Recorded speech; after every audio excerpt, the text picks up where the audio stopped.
That's the world we live in. Right after I start a new job as well. That's great. Had my first shift yesterday, and already I have to phone in sick because I have COVID.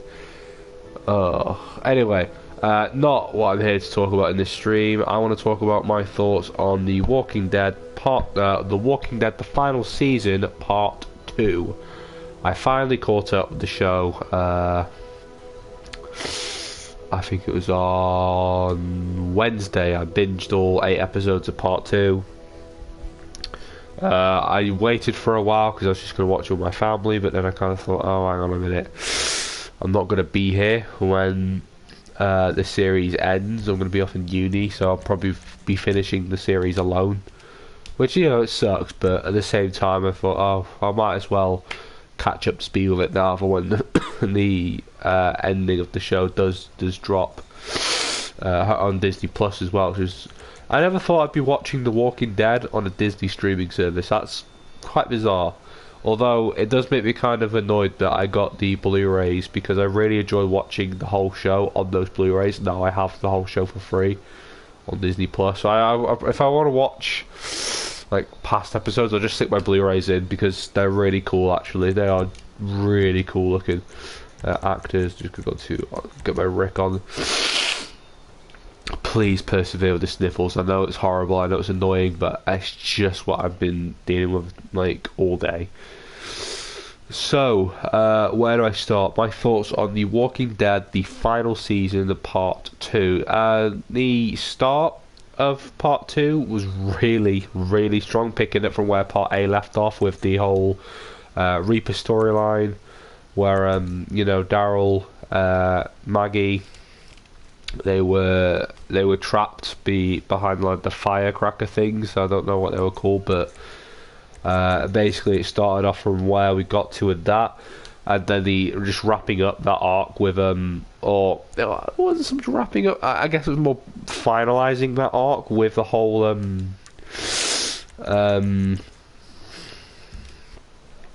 Maggie going on a killing spree based on what Negan said to her. I loved the dynamic between Maggie and Negan in part 2.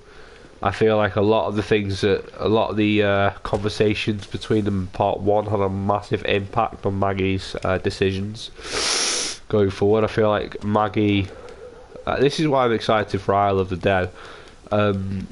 Maggie, as much as she hates Negan, she understands his ideology after everything she's experienced herself, you know, losing her people the way she did, losing Glenn to Negan has all shaped her into being quite ruthless and quite cold to some degree.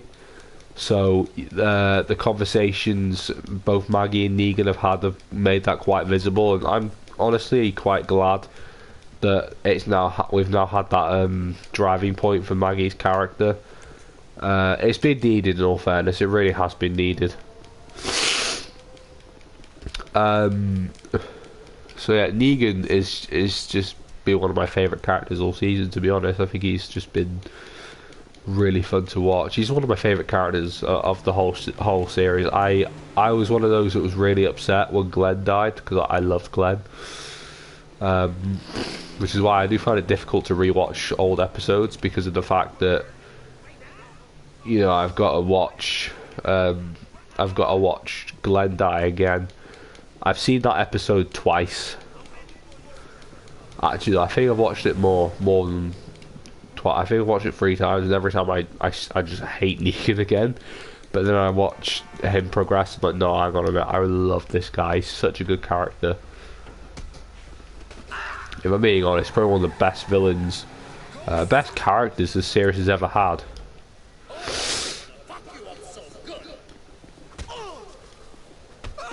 Oof. That was clean. So yeah, that's been huge. The Commonwealth storyline, I've really enjoyed it. I think this is the first time The Walking Dead's just gotten straight to the point with something in a long time, because everything else is just really dragged. Like, stupidly dragged. It's just been, you know, they dragged it out with the Whisperers, they dragged it out with the Saviors, they dragged it out with the build up to the Saviors. I thought, all right, The Walking Dead's great, I love it, but they have such a huge tendency just to drag stuff on. So for them to actually like get quite into the nitty gritty of the Commonwealth story already, well, I thought was really good. You know, we had those 6 episodes at the end of season 10, the bonus 6 due to COVID, to introduce the Commonwealth properly, and now, you know, season 11, the final season, they're not pulling their punches, which I'm really happy about. It makes me theorise that we're going to see the end of the Commonwealth story relatively soon, because I get the feeling they are going to want to start bringing the CRM back into the forefront, as obviously they have the big tie-in as to where Rick Grimes is. I feel like that's going to be the major plot twist of part 3. I feel like now, I'll get more onto this when I start theorising about part 3, but I think part 2 has mostly been setting up the end of the Commonwealth in preparation for the big plot twist that Rick Grimes is still alive and Michonne's gone out to find him. I feel like that's where Judith is going to get her penultimate incredible emotional scene. You know, kind of like when Rick proposes the New World Order, or Rick's "We Are the Walking Dead" speech in season 5. I feel like Judith is probably going to have that kind of moment where she's like, my mum's gone because she thinks my dad could still be alive, and she's gone to find him. And then RJ will probably get a little moment or two, and Daryl will be happy. There'll be a load of tears, and you know, I feel like part 2 did a really good job of just bringing everything they're doing forward, so that we can move on to that kind of to that element of the story. Because as important as the Commonwealth is to the Walking Dead comic book, because obviously that's the final arc of the comic book series. The comic book series ended with the Commonwealth storyline, and you know, Sebastian kills Rick. I get the feeling that they might not go down that route the same way, only because I get the feeling that Sebastian's going to die, only because, you know, he's kind of being set up as this really overconfident. I feel like he will kill someone. I'm hoping that if he's going to kill anyone, then it'd be someone like Gabriel. I feel like Gabriel is long out overdue a death scene. I think there's certain characters in season 2, part 2, which I think could be being set up to die. The ones I hope do not die are out of the, I guess they're not really originals, but the longest running cast members. For me, it would have to be Rosita, Aaron, Connie, although she's not new, but she's also not really as much of an OG as, say, like Tara. No, Tara's dead. You know, characters like that. The ones that I hope just we keep are Ezekiel as well. Ezekiel, Rosita, Aaron, Gabriel. I get the feeling that we could lose. I don't know. I feel like he's kind of completed his arc in a sense. His character arc. Part 2 did a really good job of that, actually. Seeing Gabriel resort to violence more. His punch on Toby was really good, although I wish they choreographed it a bit better. You could kind of tell it was fake, which obviously, yeah, all the punches of The Walking Dead are fake. But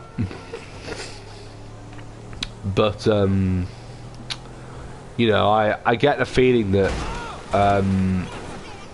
in particular with this one, it just felt a little bit too unrealistic.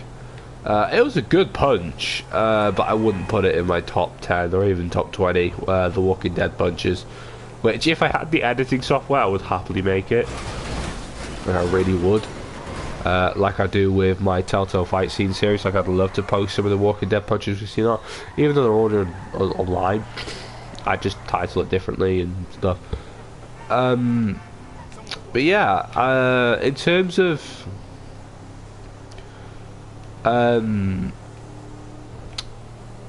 problems I had with part 2, I'm a bit annoyed that we're still getting episodes that are I hate to say it, but I'm just gonna filler. The Walking Dead has had this problem for years, the filler problem. Honestly, I think The Walking Dead's probably the worst for it. For example, next time I fully rewatch the series from start to finish, I'm not even bothering with the Oceanside introduction episode. That is my least favourite episode of the whole show. It was boring, the acting was crap.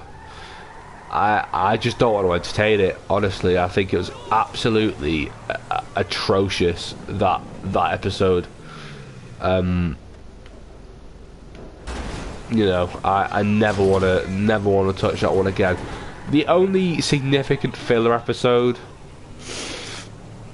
I saw with this, with part 2, was the whole Eugene looking for Stephanie thing. First of all, I thought it was a bit of a stupid twist. The girl he thought was Stephanie wasn't, and it turns out it was actually Max Mercer. I thought that was kind of dumb. Or maybe it's because I'm just not invested in that side of, I'm just not invested in that particular storyline. But I don't know, there's just something about it where I just wasn't really that bothered.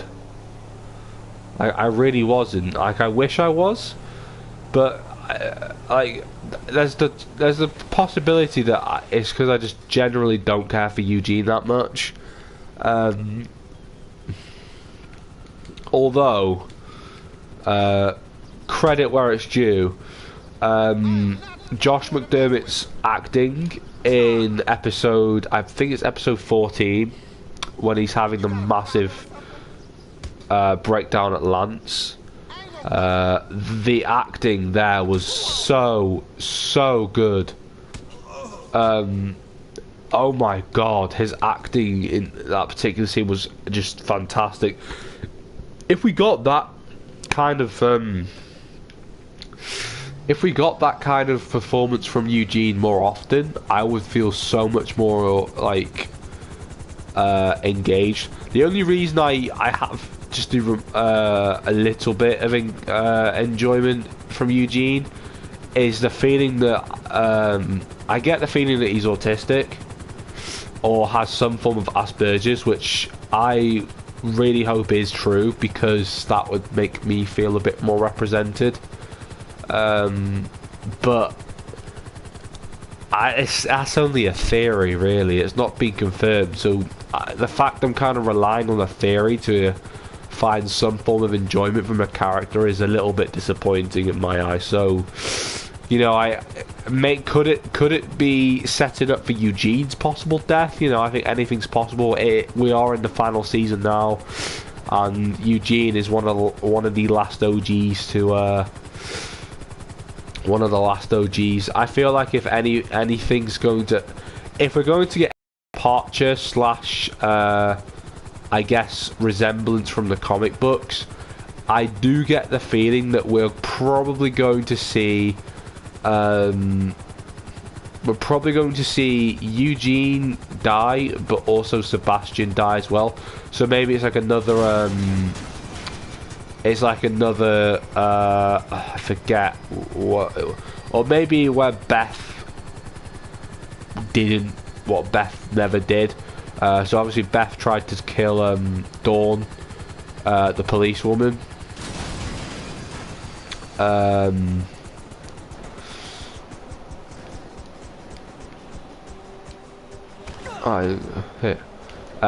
Beth tried to kill Dawn, the policewoman, and obviously that never happened. She never managed to do it. So you know, she tried to, but Dawn just ended up shooting her. So maybe we get a scene where Eugene, I don't know, shoots Sebastian, but Sebastian also shoots Eugene, and they both die in the process. I think that'd be pretty cool, especially because that little scumbag Sebastian really deserves to get what's coming to him. He's such. I know he's supposed to be annoying, but he's annoying on a different level where it's just not even like. It's just not even good. Like, Sebastian's character is literally just literal scum. Like, literal scum. I don't. There's no redeeming qualities for that character whatsoever. Oh my god, that is a horrible way to die. I've got invincibility on. But yeah, for the things that I think have been getting not enough attention recently, I would say Ezekiel's storyline. I would rather have had an entire episode based on Ezekiel's cancer storyline than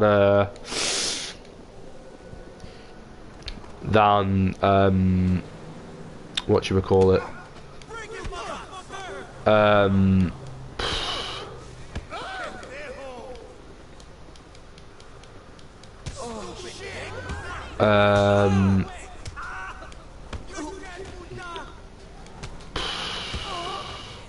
Sorry, I had a brain fart then. I'd rather see more based on Ezekiel's cancer storyline than Eugene's love story. I really would at this point. I think there's just no substance to Eugene's, but there is so much to Ezekiel's. It's so good that they are doing a cancer storyline, because it's, you know, it goes to show that even in the apocalypse, cancer still exists. Unlike the real world, where they seem to forget that cancer exists when COVID pops about, which is not true. But yeah, anyway, I'm really enjoying it. I really hope that it's not setting up Ezekiel's death. If Ezekiel does die, I want it to be through the cancer and not anything else, because then it'll kind of feel a bit, you know, it'll be heartbreaking, don't get me wrong, because he's had the operation, he's had the tumour removed. I'm just hoping that the chemotherapy will still be a major part in the storyline, and I just hope that Ezekiel goes out in a good way. I don't know, cancer, I said I want it to be the cancer that does it, only because I don't want it to kind of take away. I don't want it, let's say he's the one that Sebastian kills and he gets the Rick Grimes comic book death storyline. I would be so annoyed if that was the case, because we literally set up an entire storyline for him, which is completely out of the comic book territory. In the comic books, Ezekiel died on the pikes, which obviously we got in season 9. So, you know, there's already that huge departure. The same with Rosita. You know, we kept Rosita alive and gave Tara and Enid her comic book death instead. So I hope Rosita remains alive, because I feel like she's a great character that just. I get it that she would probably die a hero's death, but at the same time I feel like she's too valuable to kill off in that sense. I feel like she should be one of those characters that just stays alive. Same with Aaron, but characters like Gabriel, he's, like I said before, he's had his arc. You know, he was the one so strong in his faith to God and stuff like that. You know, and now he's kind of come to terms with the fact that his faith will never be as strong as it was. I feel like he's just fulfilled his purpose, which I think is a good place to just kind of wrap up his storyline. But yeah, oh,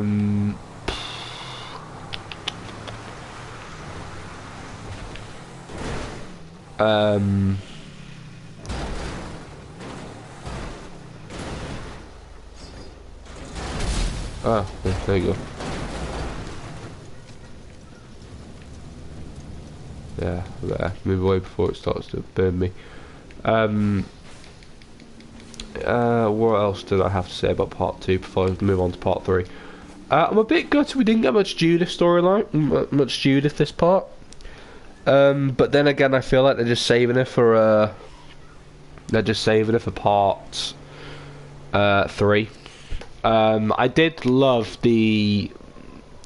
I love how different the series felt when we were actually in the Commonwealth. Like, we had that really fancy, sophisticated ballroom party where Tyler Davis ended up holding Max Mercer hostage, and you know, it felt really weird to feel like we're in that much normality again, despite literally living in camps and prisons and, you know, abandoned farms, and it was so weird to be in that kind of position again after so long. You know, fancy aristocratic ballroom parties and extremely weird stuff like that. It was just good to kind of revisit the past in a way like that, and the Commonwealth does a really good job of creating that illusion. I feel like the CRM will probably have some form of connection as well in that sense. One thing I'm quite surprised on is the big plot twist that Pamela Milton knew Deanna, which I think is awesome. I was not expecting that at all. Pamela knows who Deanna was, which makes me think that there's other connections to the Walking Dead history. Like, perhaps did Pamela Milton ever interact with the governor, Philip Blake's governor? Because technically Pamela is also considered to be a governor, but for simplicity, I just affiliate Philip Blake as the governor and Pamela Milton as just Pamela. You know, I do wonder if these characters knew each other. I like how Pamela is not really being perceived as the villain yet. From what I know, Pamela was not the main villain of the Commonwealth storyline, I don't think. It was more so Sebastian. But then we also have the stuff with Lance. Now, I think Lance is a really interesting villain. I think he's probably the most aristocratic villain we've had since the governor. But in no way do I think he is as dangerous or as tough. I think, if I'm being honest, I feel like he's quite weak. He does seem really weak. Like, Elijah managed to pin him up with so much ease. I don't think he put up as much of a fight as like the governor would, or Pope, or Negan. Negan, in my eyes, used to be one of the toughest characters on the show, but it's quite clear that, you know, with his time in prison, he's kind of lost a lot of that strength. You know, that no exposure to sunlight, vitamin D, I feel like has really took its toll on him as a character, or physically at least. I feel like he's still got the gift of the gab and all of that stuff, and you know, I feel like Negan in particular would have no problem beating up Lance Hornsby, but it would be easier to... Did that guy just flip me off? How dare he? I'm not taking that. I'm Rick Grimes. I'm not taking that. Yeah. I think that, yeah, the Lance Hornsby storyline is really good. I feel like he doesn't feel like an alpha at all, but he also kind of reminds me a bit of like smarter villain. Like, I don't really know how to describe Lance Hornsby just at this moment. I hope he doesn't take up too much of part 3, only because I feel like part 3 we have so much to kind of get through. Like, how is this going to tie into Daryl's spin-off? How is this going to tie into how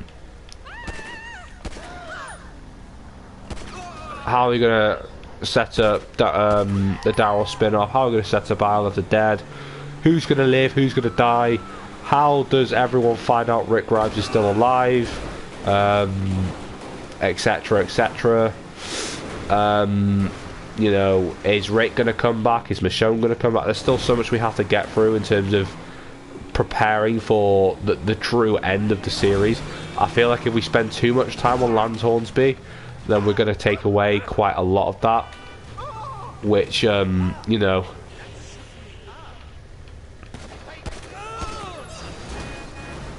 I don't want that personally. I don't want too much of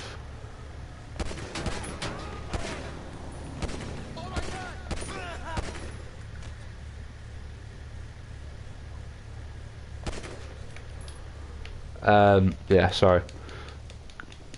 I don't want to take too much time away from that element of wrapping up the series.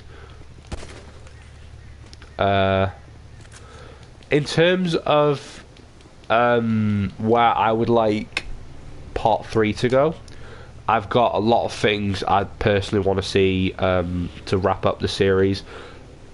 Biggest thing I feel like needs to be addressed is Rick Grimes' survival and the confirmation of that. And that will obviously come through Judith, unless the CRM show up as well, and we have that clear. Oh, the Commonwealth and the CRM are connected. I do get the feeling that we'll probably end up seeing some form of connection between the two, whether it's the whole A and B program that Jadis followed,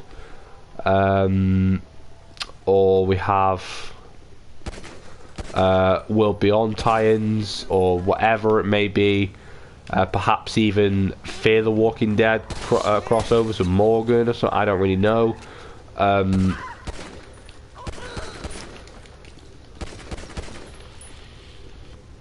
You know, I feel like the confirmation of Rick's survival has to be the number one priority for part 3 of the final season. Everyone has to find out at some point. But the one thing I'm also quite keen on is that they wrap up the Commonwealth storyline with a little bit of a departure from the comic book one, only because the comic book ending I thought was absolute garbage. Like, it just felt so forced, it felt so rushed, it was just really, really bad. I really did not like the way they ended the comic book story. I was like, yeah, Rick's dead. 30 years later, Cole's telling the story of The Walking Dead to a kid named Andrea, I think. Which made no sense because the kid was like, yeah, I don't know. It made no sense to me. I personally would just do yeah, the comic book ending was crap. I don't want to see that be the ending of the TV show. I feel like as similar as, even though the TV show was always inspired by the comic books, it was never going to be directly parallel. You know, we got quite a lot of parallels. We got Glenn's death was pretty much bang on the money. Only difference was Abraham died too. You know, Andrea died and Rick got with Michonne in the TV show, whereas in the comic books Rick got with Andrea.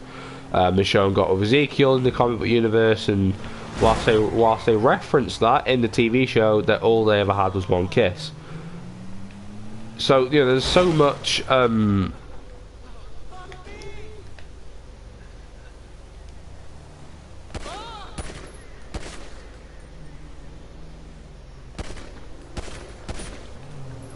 Yeah, well, there's so much, I just don't want part 3 to have the same ending as the comic book. Yes, someone big should die, but we already know who it's not going to be, based on the fact that they all have confirmation that they're set to be returning. Now, I do have one theory, which I hope isn't the case, but at the same time, I think it's still a potential possibility. Obviously, remember it was going to be the Daryl and Carol spin-off series, and then recently Melissa McBride confirmed that she was no longer going to be proceeding with the spin-off series. She was exiting the spin-off, and but she had her reasons for that. However, could there be a possibility that she's exiting the series based on the fact that the character could die in the main although I think it's a bit of a stretch. I'm leaving it open as a possibility, but at the same time, I highly doubt it. We know that Maggie's going to live, we know that Negan's going to live, we know that Daryl's going to live, we know that Carol is for the most part going to live. And the thing is, they are the 4 main major characters of the show. The 4 major ones. Walking Dead Season 9, it was Rick, Daryl, Maggie, Carol, Michonne, and that was it. Negan. Season 10, it was Daryl, Negan, Carol, Michonne, then Maggie when she came back. Season 11, it's Daryl, Carol, Maggie, and Negan. And those 4 are going to live. We know that. We know that Michonne's still out there. We know that Rick's still out there. So, in terms of major characters, this is the thing that kind of annoys me. The only major characters that are probably going to die are B-list characters. So, for example, like, oh my god, I managed to kill. B-list characters like Aaron, Rosita, Gabriel, Eugene, characters that have been there longer than, like, I don't know, 4 seasons. So Ezekiel, Negan, well, Negan's kind of A-list at this point. Ezekiel, technically the longest running character after Daryl, Carol, and Maggie now is Judith, but she's kind of got guaranteed plot armor. I don't think Angela Kang will pull another Scott Gimple with Carl. I don't think that would be the case. If they did, then I'd probably be fuming with the ending, and I think they'd just spoil it. They'd spoil the whole show.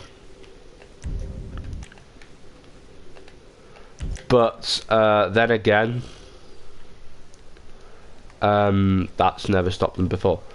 I think Annie, Negan's new wife, is going to get Laurie's comic book death, because in the comic books both Judith and Laurie died in the same way.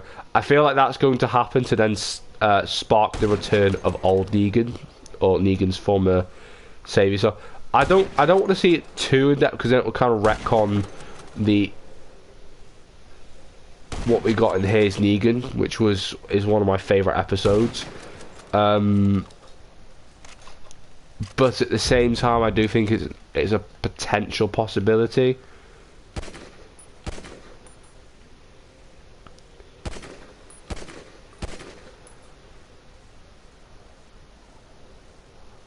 Oh, it's gone.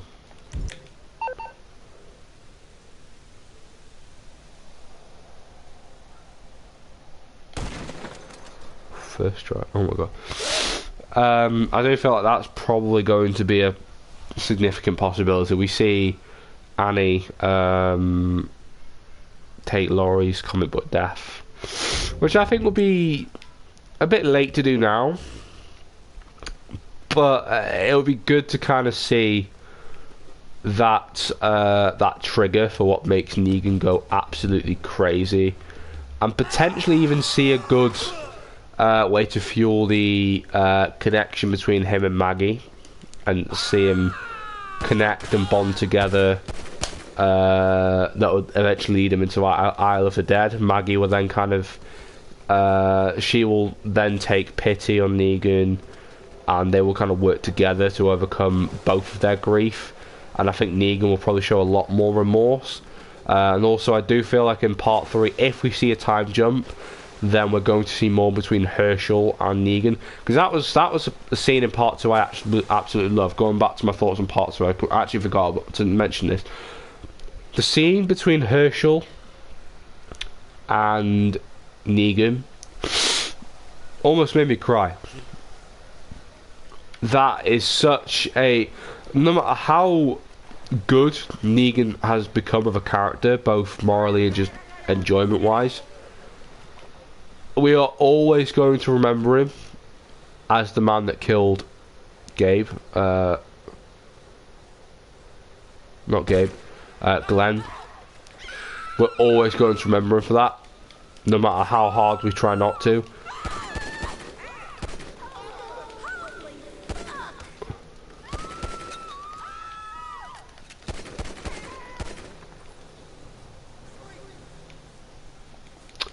So to get that kind of not so much closure, but final acknowledgement of Negan's past, I thought was fantastic. I do feel like we are going to at some point get a scene where Herschel is older, and we then end up seeing him as an adult confront Negan. I don't think he'd kill Negan, but he'd also... I reckon there'd be a fight, or not so much a fight, but a beating. Negan will probably end up taking a smack in the mouth from Herschel for what he did and what he took from because I do feel like Herschel's not going to drop it. Obviously, he's now lost trust in Maggie.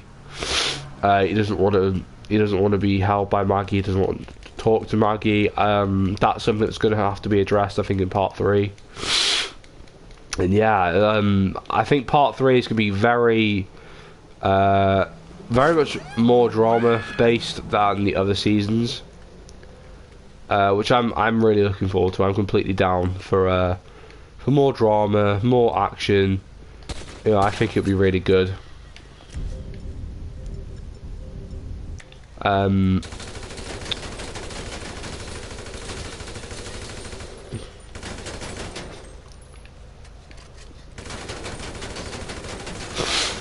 just really excited to see where they go for the final, the final part. Really, they've got 8 episodes. I personally hope the runtime is a bit longer for them. I'm not saying an hour for each episode, although I wouldn't mind it. If I was producing, I'd personally want to go all out, because it is a 24 episode season. You know, it's the longest season yet, which I think is perfect because of the fact that, you know, we are in the finale. We're in the back end of the show now. It's the end of the series as we know it. So it's good to have that final element of closure. And I just think it'll be really good.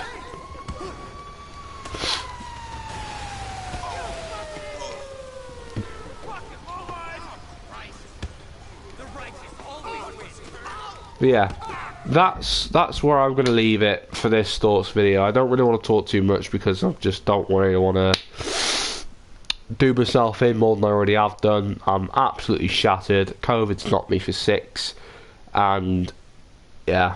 Anyway, thank you so much for watching. Comment below your thoughts on part 2 of the series for your theories for part 3 of The Walking Dead, the final season. Don't forget to like, comment, subscribe. I'll see you next time, and peace out, guys.